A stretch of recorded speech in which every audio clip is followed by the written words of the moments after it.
Nutrition is the most important thing that physicians should know because it determines so many different aspects of disease. Doctors are not taught. They get their knowledge how everyone else gets their knowledge, basically, through the media. There's a lot of myth about it because people are afraid if I don't eat meat, I will run into a protein deficiency. That's a myth that doesn't exist, but it's planted in our brains. The meat, dairy and egg industry are having quite significant influence on the information going out to doctors.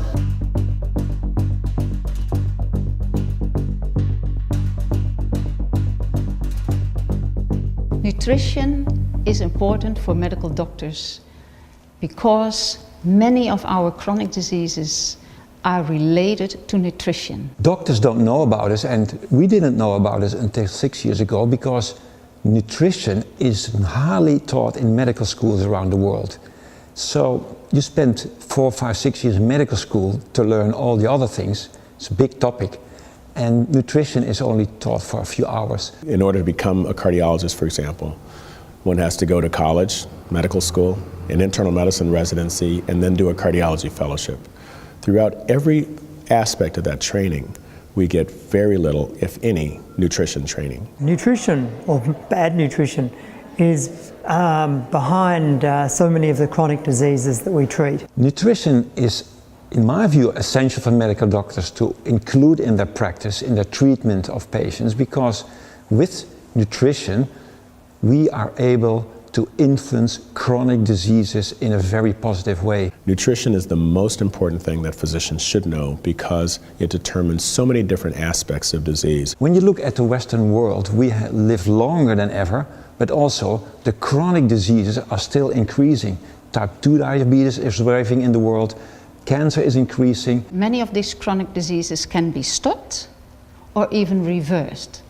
Looking at heart disease, diabetes type 2, or even certain cancers. I think it's essential to make a change and to add plant-based nutrition to the treatment of patients, because we can not only stabilize diseases, we can even reverse it. That is something that we won't see with the modern medicine we have today, with the pills and the procedures. Nutrition is actually seen as a separate specialty. There's nursing, there's physical therapy, there are a variety of things that make up our team-based care. And nutrition has always been off in the aspect of someone else. And we do have nutritionists, and our nutritionists in the United States particularly are pretty good at diabetes control. Not quite as good, based on the evidence, at lowering people's weights. But those are the real two things that they have tried very hard to do. There hasn't been a lot of traction, unfortunately, in the area of regression of disease or treatment of inflammatory conditions. Those, they believe, belong to the physicians, and it really should be quite the opposite.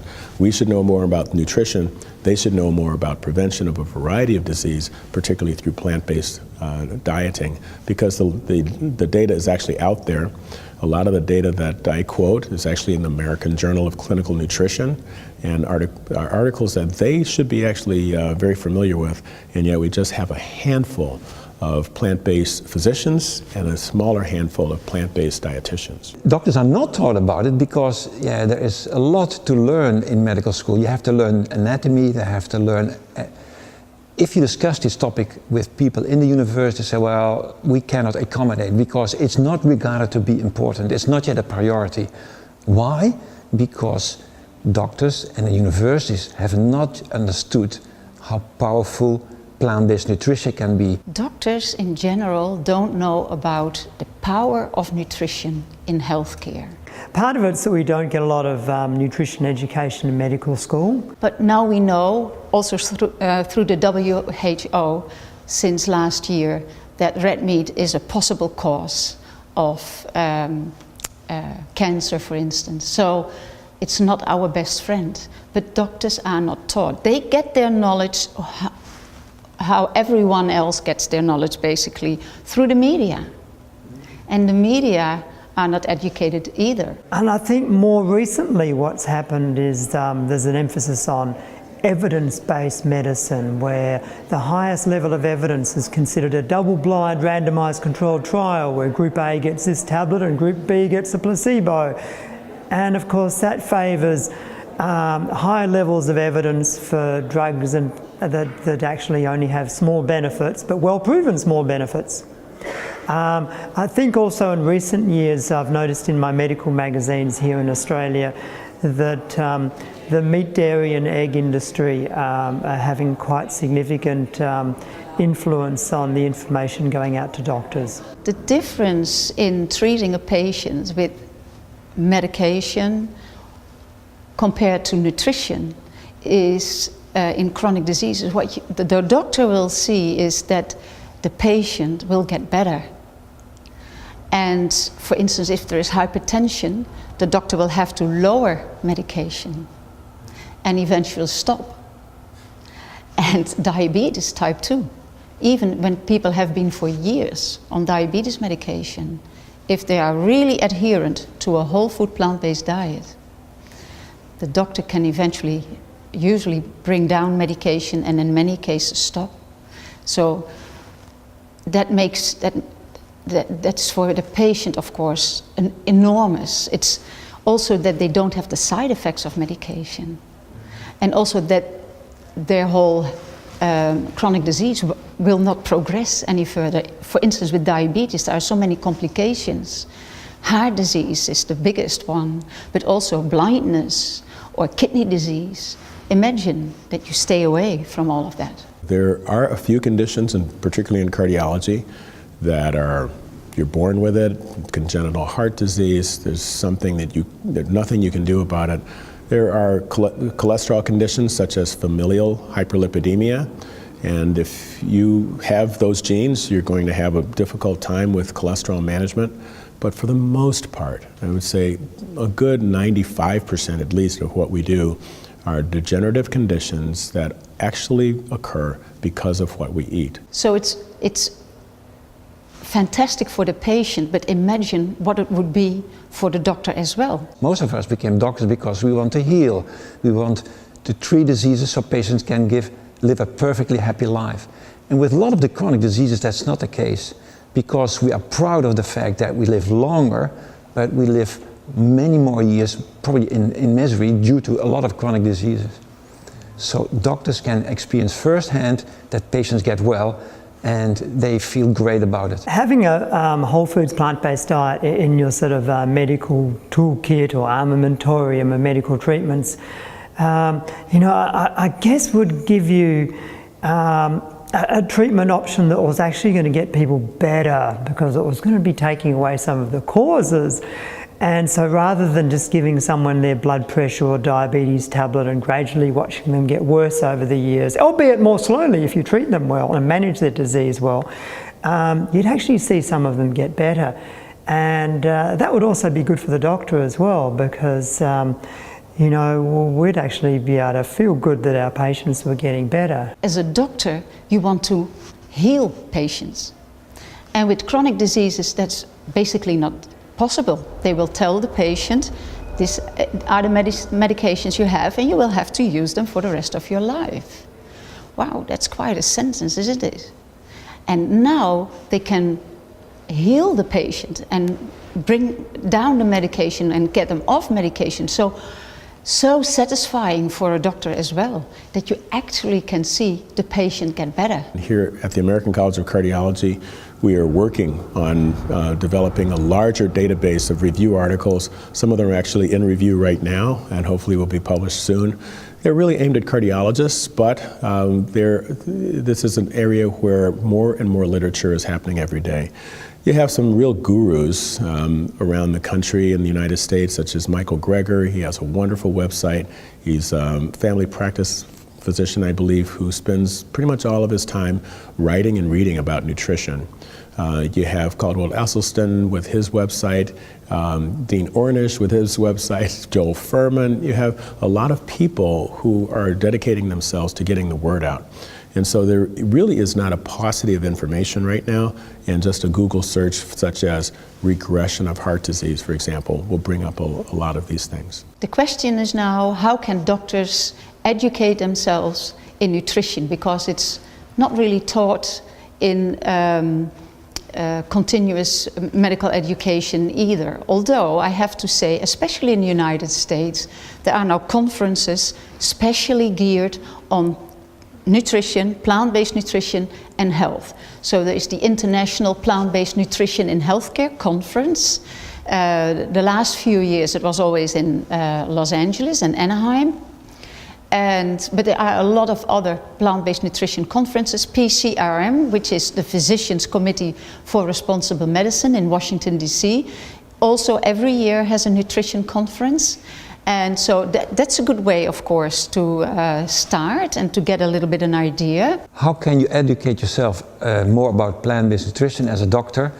There are two books I could recommend. This is easy to read. That is the so-called China study, which was a study done in rural China. The conclusion of this book is the more plant-based food people would eat in rural China, the less prone they were to chronic diseases. Very easy to read and very compelling. Another good book is one that came out last year.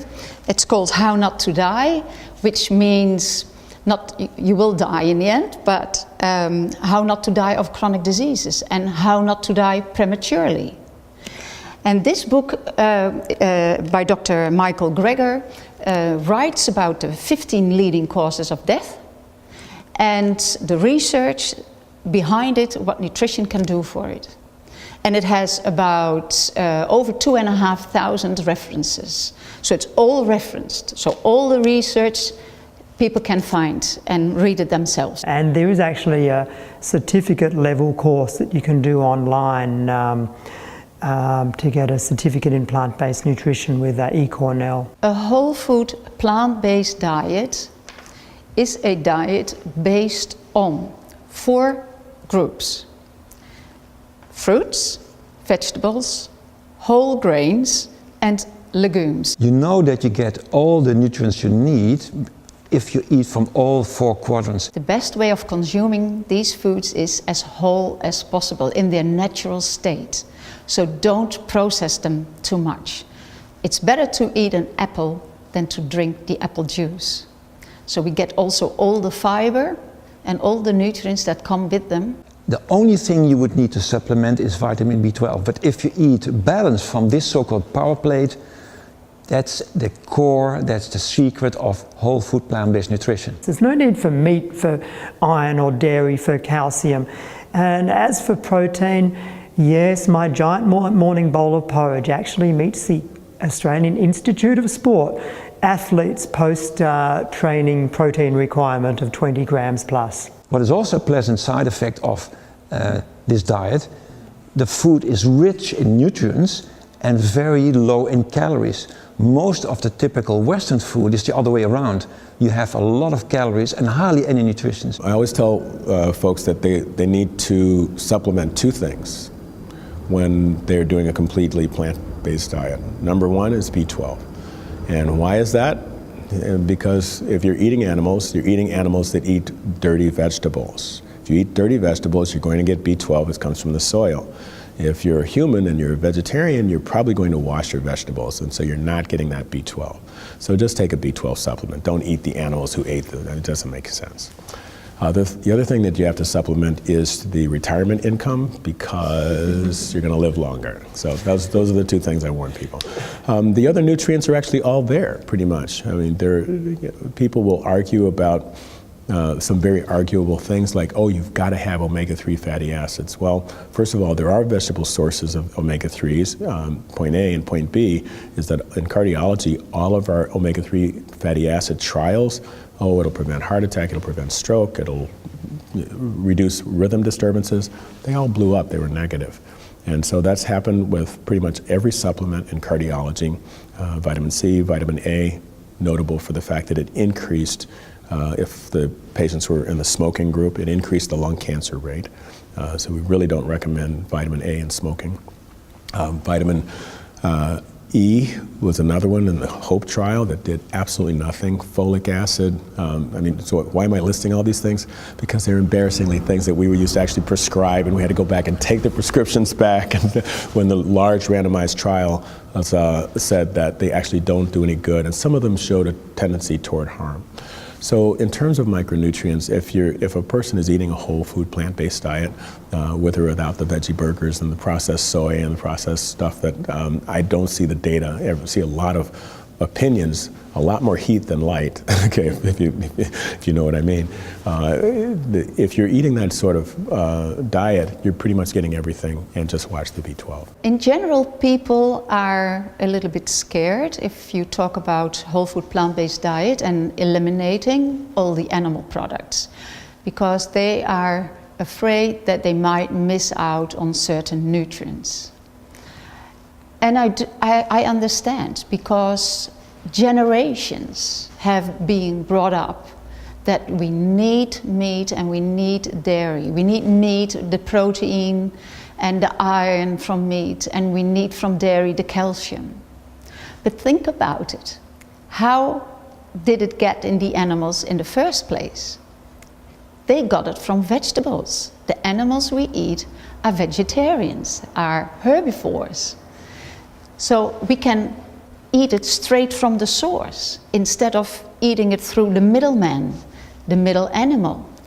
And the animal, eating it via the animal gives us a lot of toxic products in our body. Even the iron from meat is highly oxidative in our body, so gives a high oxidative stress.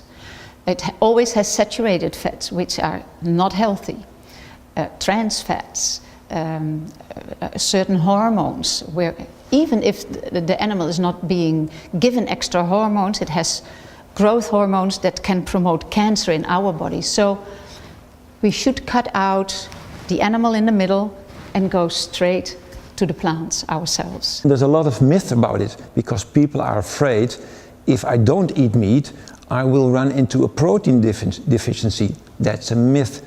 That doesn't exist, but it's planted in our brains. The same, oh, what about my iron? Well, whole food plant-based nutrition offers you a lot of the natural iron. So don't be afraid, it's okay. The real question about whole food plant-based diet is, what doesn't it cure? I've actually been many times, if I just give you the last few months, sitting in a clinic, getting a lot of referrals these days, specifically for nutrition, interestingly enough. So we call it our cardio nutrition department within cardiology now. And it's interesting that I'm sitting there, because of the electronic medical record, I have to have the computer open anyway. And as I like to share with people, whatever literature, whether it's Esselstyn's image of the artery that opens up, I actually show those to patients because I've got, a search engine right there. Well, I've had the experience of having patients sit there and ask, well, I also have multiple sclerosis, ulcerative colitis, diabetic neuropathy. These are ones where, and I actually would type the word diabetic neuropathy vegan diet, and an article comes up. Invariably, these conditions actually have some data, and that particular one, it was just dramatic improvement that occurred. It's actually done, that study was done by Neil Barnard in the United States, another sort of plant-based guru. Then you've, for the ulcerative colitis one, a real randomized trial was done and showed that you have 0% recurrences in the first year and 10% in the second year. There's no medication that could come close to matching that.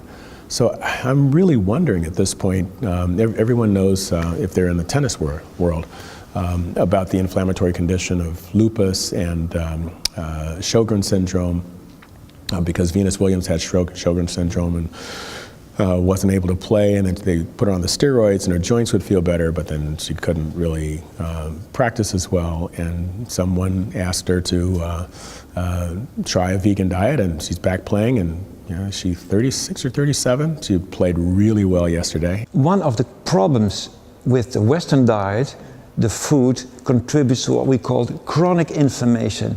That means chronic irritation in your body, and that is probably one of the root causes of the chronic illnesses we have discussed before. You reverse that process because the nutrients in plants are rich in cancer-fighting properties. They have anti-aging properties, and the list goes on and on. Bottom line is, I think we have some literature on a variety, particularly inflammatory conditions, where it seems to make sense, because we do know that C-reactive protein, an inflammatory marker in the body, does go down, cholesterol goes down. It may be that everything that has to do with inflammation improves dramatically with plant-based nutrition, and it ought to be a cornerstone of therapy of every one of those conditions. Plant-based nutrition is not only good for heart disease, for cardiovascular disease, but also for type 2 diabetes, for obesity, but many other conditions. We know, for instance, autoimmune diseases, for instance, rheumatoid arthritis, or psoriasis, or Crohn's disease, all chronic debilitating diseases, and with a strict whole food plant-based diet, these diseases can be reversed. Another example, erectile dysfunction will respond to plant-based nutrition. Some forms of cancer, like low-grade prostate cancer, responds well to plant-based nutrition. Even we have now Alzheimer's disease. We know that people on a typical Western diet, including meat and the heme iron, are more at risk to develop Alzheimer's disease.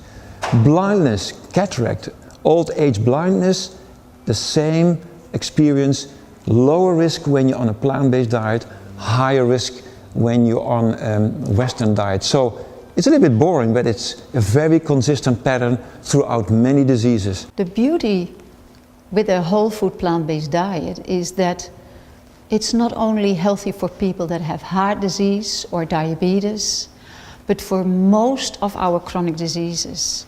And there are many of those. So, except for heart disease and diabetes, many cancer can be prevented, or even when people get cancer, they can help their body heal with a whole food plant-based diet. But also autoimmune diseases, for instance, rheumatoid arthritis, Crohn's disease, colitis. All these illnesses are basically food-borne. They start in our gut. And when we have a very healthy gut, we will get rid of these diseases. And that is wonderful. That's amazing. Animal-based foods can disrupt the healthy bacteria in our gut. And the plant-based foods will restore it. And that is one way of healing our bodies. A whole foods plant-based diet has been said by experts, much wiser than myself, to have a wide breadth of effect. That is the same diet that can help people lose weight, that can reverse heart disease, can also improve diabetes, can also be used to treat autoimmune disease.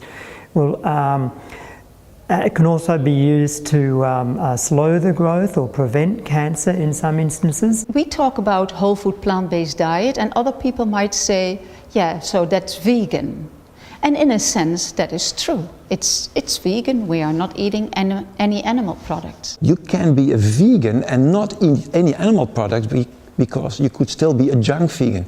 You could still eat a lot of processed food or food which is very high in fat or trans fat or very sugary. And that is a big difference, because people that eat whole food plant-based, they come from the health side of things. And are in the first place focused on health.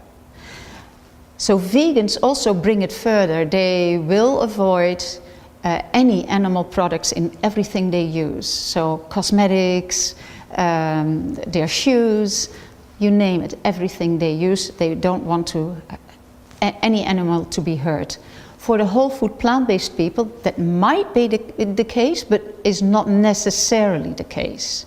So some people that purely do it for health might still have, like leather shoes, for instance. The difference between a whole foods plant-based diet and a vegan diet is that the emphasis in the whole foods plant-based diet is, we like to look at it as of adding in.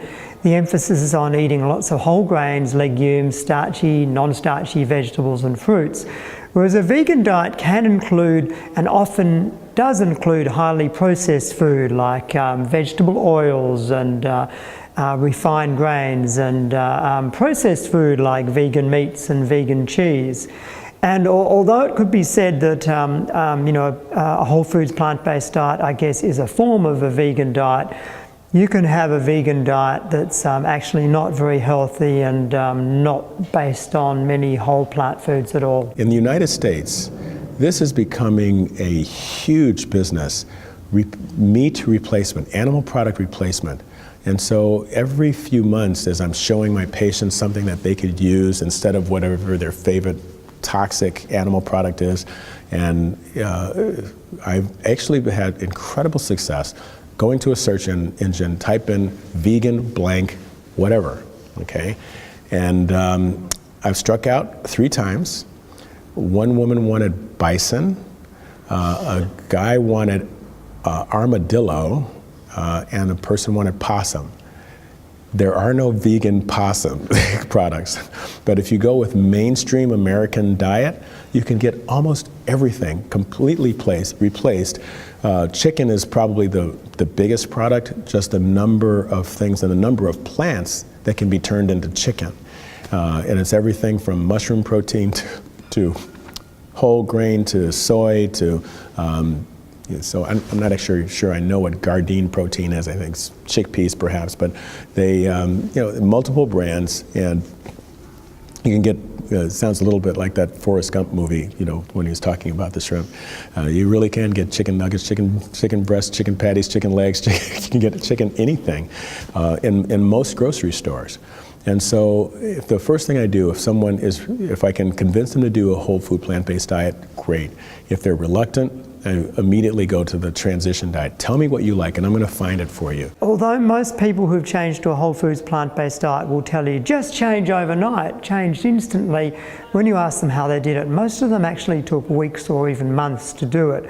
Because it can take some time, and some people might say just start having some meals, maybe make you breakfast whole foods plant-based each day. And I guess it depends on the urgency. If you've just had a heart attack, you probably want to change virtually overnight. If you're an otherwise healthy athlete, you might want to spend several weeks sort of leaning into it and slowly changing over. Ben & Jerry's, one of the biggest ice cream manufacturers in the United States, they make vegan ice cream. Now, if you're overweight and you're diabetic, I don't think that that's a good idea to eat ice cream of any kind. But I know it's not going to increase your plaque burden directly, it's just going to be a little more indirect. And so I think if people are really struggling, this whole idea of a transition diet where you convert everything, and you could do this. Burger King, not McDonald's, but Burger King in the United States has a veggie burger. White Castle, which probably doesn't exist outside of the United States, I wouldn't think, but it's a burger chain. They started making veggie burgers about 2 years ago. And the products actually sell. And so I'm not convinced that it's the best thing for everyone because it still has a lot of the American fat and salt content, which people should be very careful of, particularly if they're overweight, diabetic, and hypertensive.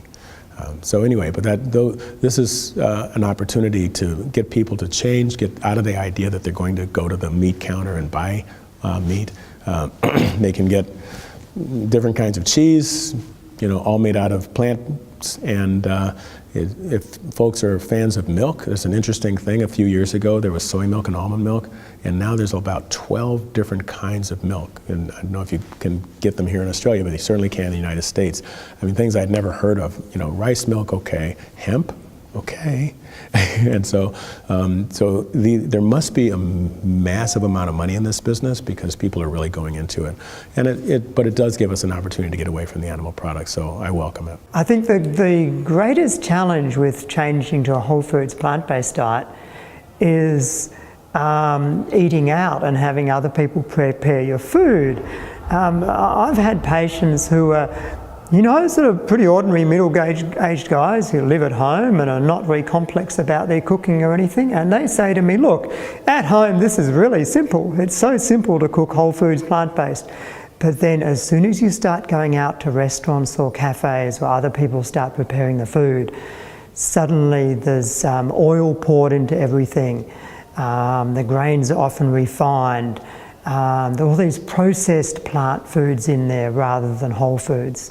And I find that when I try and eat out, one of the challenges is not just getting the processed foods out of the meals, but it's actually getting enough calories of things like brown rice and wholemeal pasta and potatoes and beans. I've had some people say that if they go to their particular grocery store and they look at the hot dogs and then the vegan hot dogs, that the vegan hot dogs are more expensive. I think that's not uniformly true, but expense can be an issue. And my response, of course, is, well, don't eat the vegan hot dogs, let's do whole food plant-based. It's very inexpensive. It's just, so finances can be a major issue. The other major problem is just the fact there's inertia. People are used to doing what they've been doing, and it's hard to get them to change. And it's hard to see, even if you show them a picture of Bill Clinton after his second cardiac procedure, and then changing to plant-based diet, and he's great now. Well, that's someone else. And it's interesting that we all have this idea that we're somehow immortal and we can smoke cigarettes, but we won't get lung cancer and that sort of thing. It's just, and then there's a handful of us that are exactly the opposite. They're pretty sure that whatever I do is going to get me, and therefore I'm going to do the best I can. If it's much easier to deal with those kind of people than the people who really are resistant to understanding that they have a direct impact on their outcome with their choices. When people hear about whole food plant-based diet and they think, wow, that sounds really interesting, that, I would like to do that. How should they start? And that's not always easy, because usually people think, oh, I have to leave out now the dairy, I have to leave out all meats.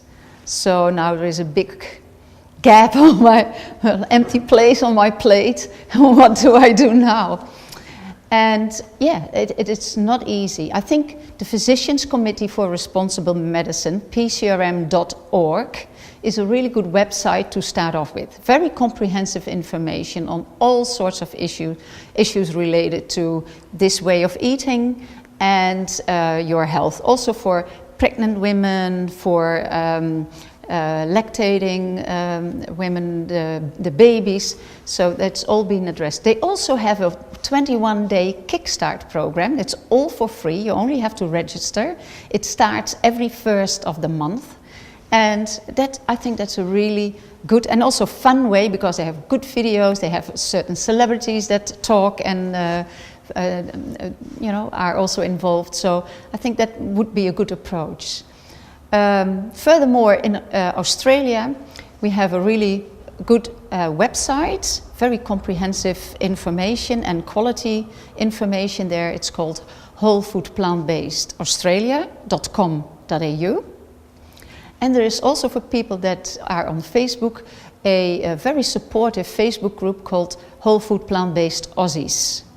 And that's where you find a lot of information, but also a lot of support. To overcome the challenges in following in trying to transition to a whole foods plant-based diet, you could do a live-in program and go and do a 10-day John McDougall program or something like that.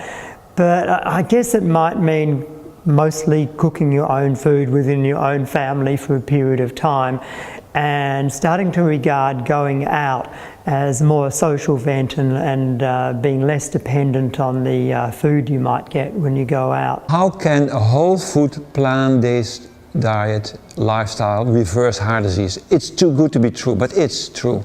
We have seen in very reliable research that patients suffering from coronary artery narrowing, so with the well-known chest pain, the angina, one group of these patients were given a whole food plant-based diet. The other group of patients followed the advice of their cardiologist, and we could see after 2 years and after 5 years that the narrowing of the coronary arteries actually improved. we could also demonstrate in those patients that they had significantly less chest pain and had significantly less cardiac events. And this is amazing because with all the cholesterol lowering drugs, with all the procedures, with the angioplasties, we can sometimes stabilize disease, but we cannot reverse it. And I don't know of any other diet so far but whole food plant-based nutrition where this was demonstrated in very solid research. A whole food plant-based diet can reverse heart disease, and we have seen that with angiograms and certain scans that can see how the heart muscle is being oxygenated, gets its blood before the start of going on a plant-based diet and afterwards. But now, how does that work? Why does that happen? I think we have to realize that all these chronic diseases, including heart disease, is a chronic inflammation disease. And because of the high fats, for instance, but it's not only saturated fat and cholesterol, there are other factors as well that comes with animal products. The heme iron, for instance, so the blood iron, and also products are being produced by through our gut bacteria, and then the liver. It's called TMAO. It's highly atherogenic, so that means that it damages the artery walls.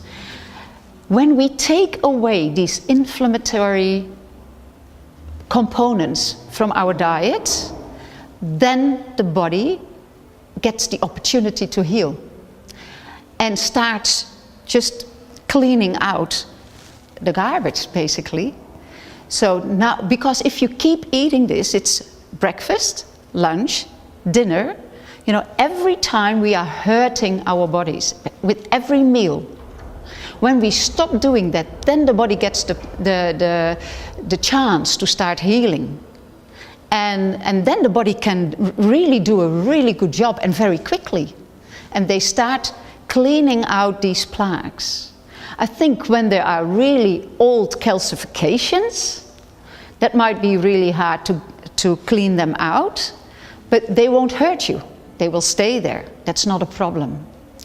But the plaques, as long as they are not really calcified, the body will break that down. So our immune system and everything that's in our body to heal ourselves, cells in our body, the white blood cells, for instance, they will clean out these arteries. And and they start doing that, and that might take a while before you get to that the plaque is nearly gone. But people will feel improvement. For instance, chest pain already very quickly in a few days or maybe a week time, they already can feel improvement. And that is maybe not firstly the plaque that becomes already smaller at that instance, but the blood vessels, they become more elastic again, they relax better, the blood becomes thinner because of what we eat, healthy food, and that's why you already see very quickly effects. I think that what's happening is that animal products, eating them increases your inflammation. And when you stop, it just goes back to normal. Okay, so, I really would love someone to prove me wrong. Yeah, it's interesting. We do call it an anti-inflammatory diet, but when you think about it, it's probably not what's happening. You're probably eating poison, and then the poison stops, and then, so